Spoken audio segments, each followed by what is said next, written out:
The legend of the best German sniper, who allegedly died from a single fatal glare, is bursting at the seams.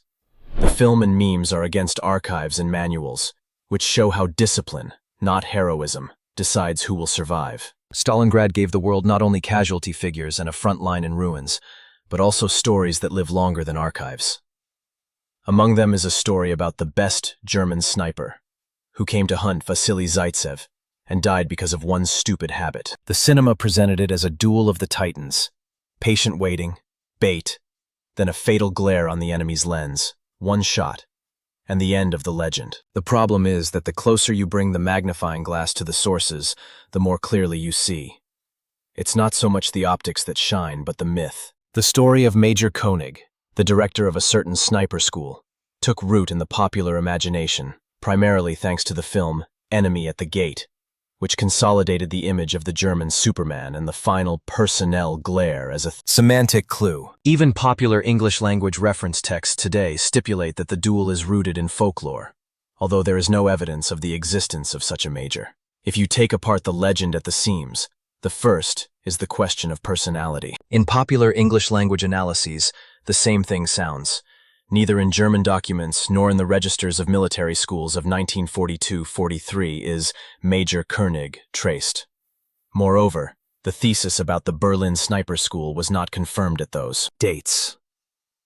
It's easy to check why the authors call the greatest duel beautiful literature. The name floats through the spellings, the position and titles jump, and the biographical tales end right at the threshold of the archives. That is why Michael Peck's media essay is perhaps the most quoted English-language support of skeptics today. A myth reinforced by cinema and repeated retelling, but not built on documents. The second seam is the circumstances of the duel. The plot plays out the classic counter-sniper trick. The bait forces the target to overstick out. The optics catch the sunbeam. The glare betrays the mask, and the shot completes the hunt. This trope is so cinematic that it sounds believable in itself. However, it is precisely this kind of cinematic verisimilitude that is dangerous. It replaces fact-checking. When mass media essays summarize the story with the phrase, "folklore is ingrained, there is no evidence," they are not arguing that the glare is unmasking. They are arguing that a particular scene with a particular best German actually happened. This is the subtle but key difference between craft and legend. Another important layer is the distribution mechanism. The legend grows by stages, personal memories, newspaper retellings, scenario processing, and then the internet, where clickable formulas like the greatest sniper duel multiply faster than criticism. For a couple of decades, the narrative has been molded into a stable set of stamps. The status of school principal, seconded to Stalingrad, the strongest of the strongest, fatal glare. Popular English language websites about military history willingly repeat these bricks, and then they just as willingly disassemble them, coming to the same conclusion. There is no convincing German evidence, and the figure itself looks like a convenient literary counterweight to Zaytsev. This is how the media field both builds and disassembles the myth, leaving the reader with a pleasant taste of exposure. Finally, the stupid habit. What is it outside the legend? Any repeatable little thing that increases the chances of being noticed. The habit of holding a lens in the sun for longer than a second. The habit of peeking from the same place. The habit of breathing smoke in position. Modern sniper guides repeat the old wisdom. Avoid reflections. Keep the lens cap closed until aiming. Change the angle. Mask the glass. Keep your head down according to one pattern. These rules don't prove a specific Stalingrad scene, but they do demonstrate why the glare motif looks plausible. The craft has been struggling for centuries with just such seductive but deadly automatisms. In this sense, the secret in one habit is a good headline, but a poor explanatory model of war. Those who survive are those who remove a whole set of habits, not just one. When you add up all the elements, cinema, media retellings, the absence of a documentary route, craft rules, not a dry verdict is born, but a neat denouement. The legend of the best German sniper, who did not live to see 1945 because of one fatal glare, works as a cultural parable and dramatic anchor. But as a historical case, it looks fragile. This does not negate the truth of the craft. Glare and extra seconds really kill. This negates the certainty that a specific major with a specific position and status existed and fell exactly as they like to show on the screen. Next, it will be useful to do something that cinema rarely does. Calmly go through the archival arguments and compare them with the logic of the craft. Chapter 2 will do just that. And then we'll look at which of the real German shooters really deserved the status of the best, and how they actually survived 1945. The easiest place to argue with myths is where they promise paper trails. If the best German sniper was a real figure, the archive should at least whisper his name. Business trip orders, accounting cards, casualty reports, traces of the sniper school, and the position of its head. This is where the legend begins to creak. Popular English language reviews note that neither Major Konig nor his school can be traced in German foundations. And even the date of the Great Duel on the Soviet side is not clearly recorded, which looks strange for a story with such media. Wait. This is the first symptom of archive silence. Next up is media mechanics. Persistent legends have a clear route: memoirs, newspaper essay, cinema, blogosphere. When a story is cemented by a film, details from the script become facts in the mass memory, even if they are not documented. Zaytsev's English language profiles explicitly state that the climactic duel from Enemy at the Gates has ingrained in English-speaking culture the image of Major Konig as an existing character, although there is not enough evidence of his reality. This creates a self-perpetuating citation loop. Texts refer to movies and to each other, rather than to funds and inventories. The skeptical line today is based on a pair of fast supports. The first is a popular article by Michael Peck, which neatly explains why the greatest sniper duel looks like a literary construct. Positions jump, dates sink, German documents disappear, and the plot lives by its own cinematic logic. The second is the analysis on War History Online, where the conclusion is even more direct. In the complete absence of evidence, it is more reasonable to consider Konig as a propaganda assembly. Both pillars are important not because of the authority of the publication, but because of the structure of the argument. They do not prove that the event definitely did not happen. They show that the burden of proof is on those who claim it was. The source-based minimum of respect in such disputes is simple. Show the independent documents of the other party. In the discussion on History Stack Exchange, this criterion was voiced almost educationally. There is a memoir layer and a subject, scope, in the museum collections. But there is no counter-German highway, no accounts, no official verification of the person. In the language of archivists, this is not a killer refutation, but the absence of positive verification, which makes it more honest to keep the plot in the zone of cultural myth rather than historical fact. Now to the manuals. Boring, but stubborn. The field logic of sniping does not need legends to explain the fatal glare. The American FM 23-10 and its summaries have been repeating the same things for years. Exclude sources of reflections. Keep the optics covers closed before aiming. Work with angle and shadows. Do not fixate in one window slot. Discipline. Repetition after a shot. These recommendations do not prove the Stalingrad scene, but they explain its appeal. It beautifully illustrates what the manuals really teach: how a small habit turns into a disguise. It is important not to confuse the levels here. The tutorial proves the craft truth, not a specific episode. Cinema shows dramatic truth, not craft. Media culture, skimming the cream, mixes one with the other. As a result, the glare from the disciplinary ban migrates to the status of a fatal habit of one particular person, and then to the headlines. Skeptical English. Language reviews are just asking to separate this tangle. Yes, the optics are blinding. Yes, sticking out according to a template is stupid. But this does not confirm that there was a director of the sniper school who was sent to Stalingrad and died just like that. The second check is for proportionality. According to legend, the best of the best was sent to Zaytsev. Then it is logical to expect traces both before and after. Curated departure papers, arrival notes, official statements, at least routine mentions in the security parts. Nothing like that comes up. The paradox is that the English-speaking media field is more willing to reproduce the title, Major, Headmaster, than to ask about the inventory numbers of cases. Document professionals criticize the legend for this. The title is easy to draw with the pen of a screenwriter, but it is difficult to connect with the record-keeping of wartime. Finally, the control section. Who were the best, really? Profiles of real Wehrmacht/Austrian snipers, Allerberger and Hetzenauer, exist in English-language essays and publishing cards. Parts, weapons, account, context, and post-war fate are known.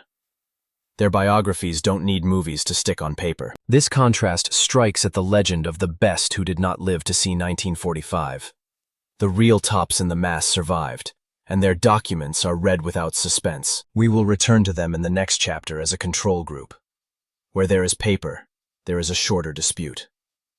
The result of this check is not sensational, but it is useful. The archival silence around Konig is not the magic of a conspiracy, but the absence of grounds for assertions. Memes are not a conspiracy of journalists, but a typical effect of pop culture, where a good scene outlives bad references. The manuals are not boring, but a compass. They show why stories about glare and habits are plausible, but also explain why habit alone rarely solves a war. In the next chapter, we'll finally put together a list of what English-language sources call the best German shooters, and see what their experience looks like when it doesn't need to be backed up by a movie. If you take the excitement out of the headlines and ask, who was the best German sniper, based on facts, not movies, the answer is clear.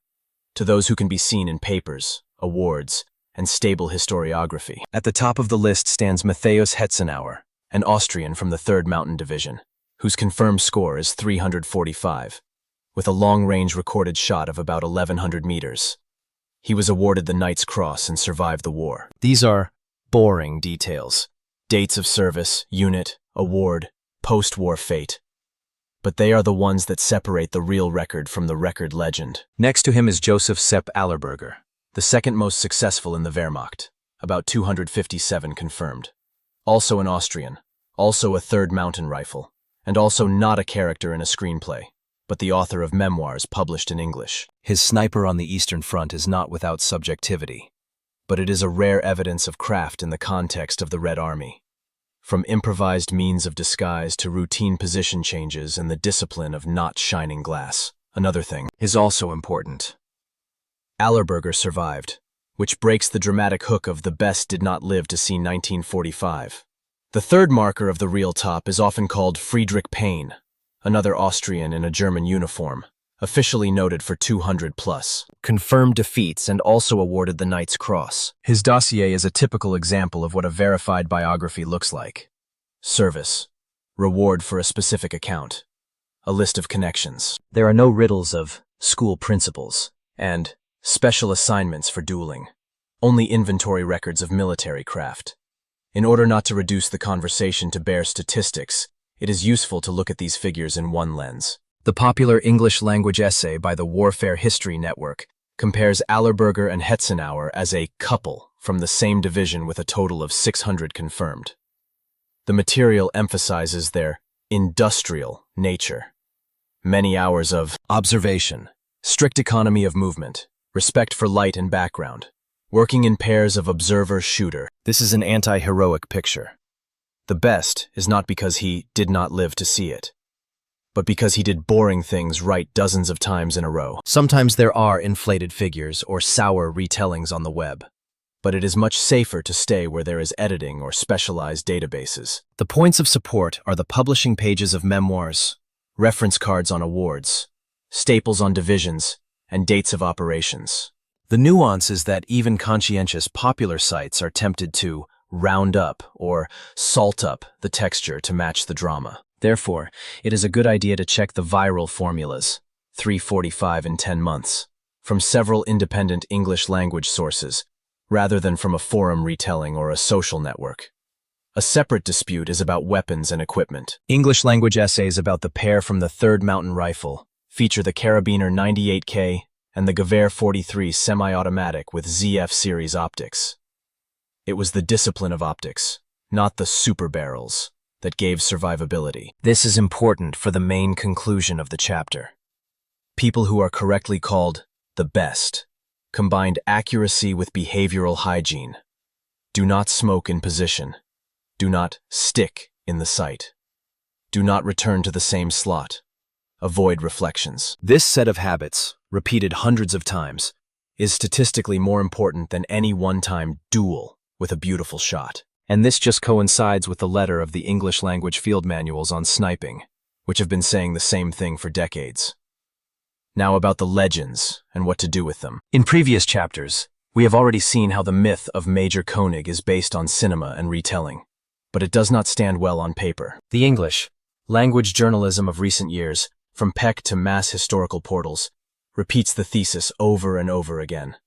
The greatest duel is a beautiful scene, but the German documentary, Root, is not laid for it. At the same time, the real best, Hetzenauer, Allerberger, Pein, are much easier to document, and their common denominator is not fatal stupidity at all, but stubborn discipline. This discrepancy is a litmus test.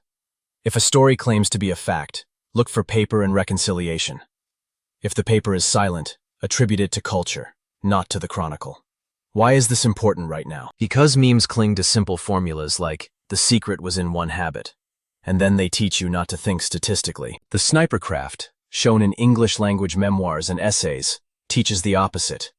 It is not one habit, but an entire ecosystem of microdisciplines, each of which reduces the likelihood of unmasking by a percentage. The amount of interest is what makes the best. So instead of arguing, who won the duel of the century, it's more useful to ask, who systematically survived the war, and why? Leaders have two answers: verifiable biographies and a lack of desire for spectacular but dangerous gestures. And finally, how to correctly talk about the best without falling under the spell of legend. First, always separate the popular narrative from the primary English language supports, publishing pages, biographical reference books, award databases. Secondly, check the score with dates and parts. The real record is easily distinguishable by context and not by round numbers. Third, evaluate not only the number, but also the sustainability of practices, which is visible through the instructions and the memoir hard skill. In this frame, who was the best is not a trap for argument, but an exercise in sobriety. On one side of the scale are Hetzenauer, Allerberger, Pein and their paper. On the other, cinema, convenient labels and the shadow of the major no one. Found. The balance is obvious. So, the answer to the question from the title of the cycle, the best who did not live to 1945, is a good parable, but a bad statistic. The best in documents, weapons, accounting, and handicraft hygiene survived the war, left their mark in archives and English publications, and their secret lies not in one habit, but in a strict system of small, correct decisions. Then you can argue about the list and ranking, but you can already argue in a substantive way, with dates, sources, and manuals in hand.